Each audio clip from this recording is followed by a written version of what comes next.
ज्यादा पापी कौन? विक्रम बेताल भाग 5। भोगवती नाम की एक नगरी थी। उसमें राजा रूपसेन राज करता था। उसके पास चिंतामणि नाम का एक तोता था। एक दिन राजा ने उससे पूछा, हमारा ब्याह किसके साथ होगा? तोते ने कहा, मगध देश के राजा की बेटी चंद्रावती के साथ होगा। राजा ने ज्योतिषी को बुलाकर पूछा तो उसने भी यही कहा। उधर मगध देश की राजकन्या के पास एक मैना थी।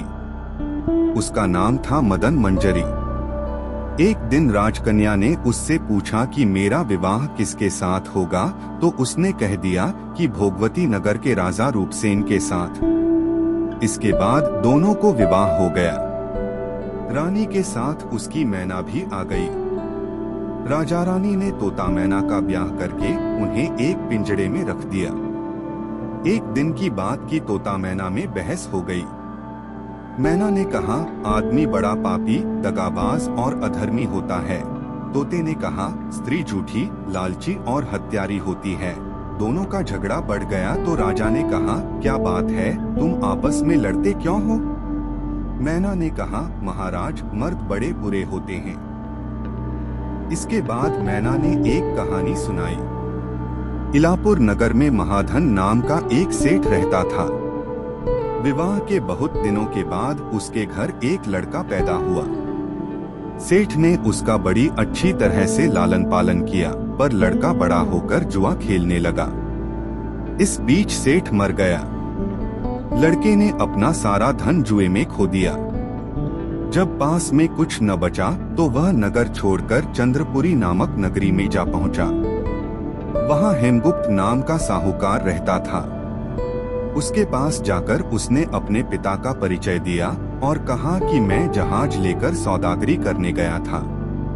माल बेचा, धन कमाया, लेकिन लौटते में समुद्र में ऐसा तूफान आया कि जहाज डूब गया और मैं जैसे तैसे बचकर यहाँ आ गया। उस सेठ के एक लड़की थी रत्नावती। सेठ को बड़ी खुशी हुई कि घर बैठे इतना अच्छा लड़का मिल गया। उसने उस लड़के को अपने घर में रख लिया और कुछ दिन बाद अपनी लड़की से उसका ब्याह कर दिया।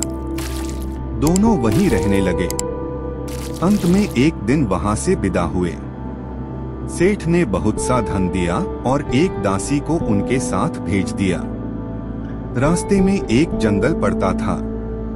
वहां आकर लड़के ने स्त्री से कहा, यहाँ बहुत डर है, तुम अपने गहने उतारकर मेरी कमर में बांध दो। लड़की ने ऐसा ही किया।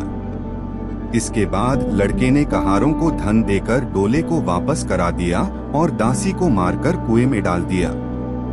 फिर स्त्री को भी कुएं में पटककर आगे बढ़ गया। स्त्री रोने लगी। एक मुसाफिर उधर जा रहा था। जंगल में रोने की आवाज सुनकर वह वहां आया, उसे कुएं से निकालकर उसके घर पहुंचा दिया। स्त्री ने घर जाकर माँ बाप से कह दिया कि रास्ते में चोरों ने हमारे गहने छीन लिए और दासी को मारकर मुझे कुएं में ढकेलकर भाग गए।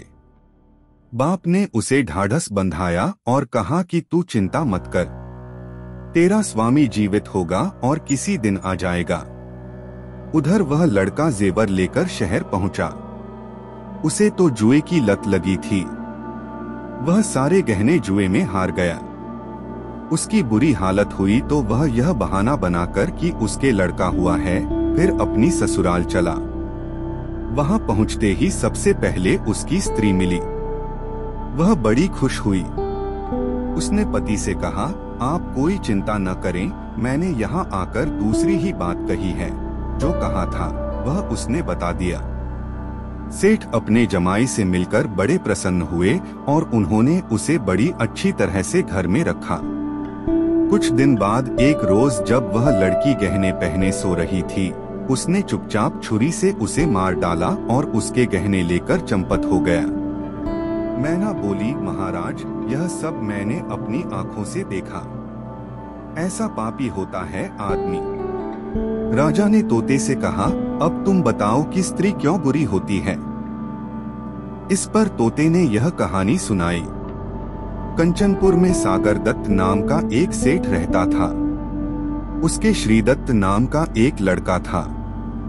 वहां से कुछ दूर पर एक और नगर था, श्री विजयपुर। उसमें सोमदत्त नाम का सेठ रहता था। उसके एक लड़की थी, वह श्रीदत्त को ब्याही थी।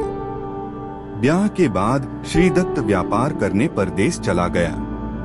12 बरस हो गए और वह न आया तो जयश्री व्याकुल होने लगी। एक दिन वह अपनी अटारी पर खड़ी थी कि एक आदमी उसे दिखाई दिया। उसे देखते ही वह उस पर मोहित हो गई। उसने उसे अपनी सखी के घर बुलवा लिया। रात होते ही वह उस सखी के घर चली जाती और रात भर वहां रहकर दिन निकलने से पहले ही लौट आती। इस तरह बहुत दिन बीत गए। इस बीच एक दिन उसका पति परदेश से लौट आया। स्त्री बड़ी दुखी हुई, अब वह क्या करे। पति हारात का था। जल्दी ही उसकी आंख लग गई और स्त्री उठकर अपने दोस्त के पास चल दी। रास्ते में एक चोर खड़ा था। वह देखने लगा कि स्त्री कहाँ जाती है। धीरे धीरे वह सहेली के मकान पर पहुंची। चोर भी पीछे पीछे गया। संयोग से उस आदमी को सांप ने काट लिया था और वह मरा पड़ा था। स्त्री ने समझा सो रहा है। वहीं आंगन में पीपल का एक पेड़ था जिस पर एक पिशाच बैठा यह लीला देख रहा था। उसने उस आदमी के शरीर में प्रवेश करके उस स्त्री की नाक काट ली और फिर उस आदमी की देह से निकलकर पेड़ पर जा बैठा। स्त्री रोती हुई अपनी सहेली के पास गई। सहेली ने कहा कि तुम अपने पति के पास जाओ और वहां बैठकर रोने लगो।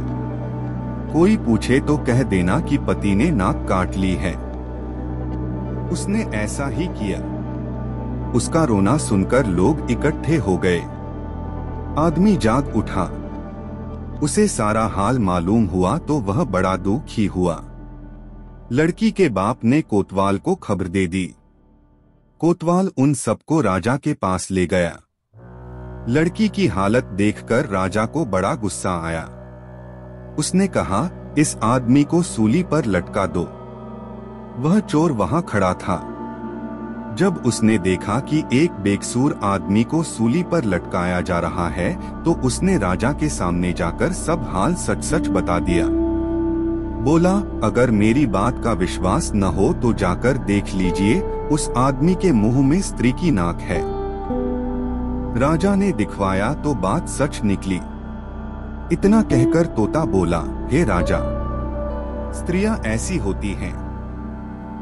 राजा ने उस स्त्री का सिर मुंडवाकर गधे पर चढ़ाकर नगर में घुमवाया और शहर से बाहर छुड़वा दिया। यह कहानी सुनाकर बेताल बोला, राजा बताओ कि दोनों में ज्यादा पापी कौन है। राजा ने कहा, स्त्री। बेताल ने पूछा, कैसे। राजा ने कहा, मर्द कैसा ही दुष्ट हो, उसे धर्म का थोड़ा बहुत विचार रहता ही है, स्त्री को नहीं रहता, इसलिए वह अधिक पापिन है। राजा के इतना कहते ही बेताल फिर पेड़ पर जा लटका। राजा लौट कर गया और उसे पकड़कर लाया। रास्ते में बेताल ने 5वीं कहानी सुनाई। इसे भी हम इसी चैनल की अगली वीडियो विक्रम बेताल भाग 6 में देखेंगे। धन्यवाद। स्वस्थ रहिए, मस्त रहिए तथा विक्रम बेताल की कथा का आनंद लेते रहिए। डिस्क्रिप्शन में इसी प्रकार की विभिन्न विषयों की प्लेलिस्ट दी गई है, जहां से प्रेरणादायी, शिक्षाप्रद व मनोरंजक वीडियो का भी आनंद लीजिए और अपने करीबीजनों को शेयर भी कीजिए। इन्हीं शुभकामनाओं के साथ पुनः मिलते हैं यूनिवर्सल हीलिंग बाय यूएसडी पर। पहली बार इस चैनल में आए हों और वीडियो देख रहे हों तो लाइक व सब्सक्राइब कीजिए और बेल आइकॉन प्रेस करना न भूलिए ताकि अगले वीडियो की नोटिफिकेशन मिल सके। पुनः आप सभी दिव्य आत्माओं को बहुत बहुत धन्यवाद।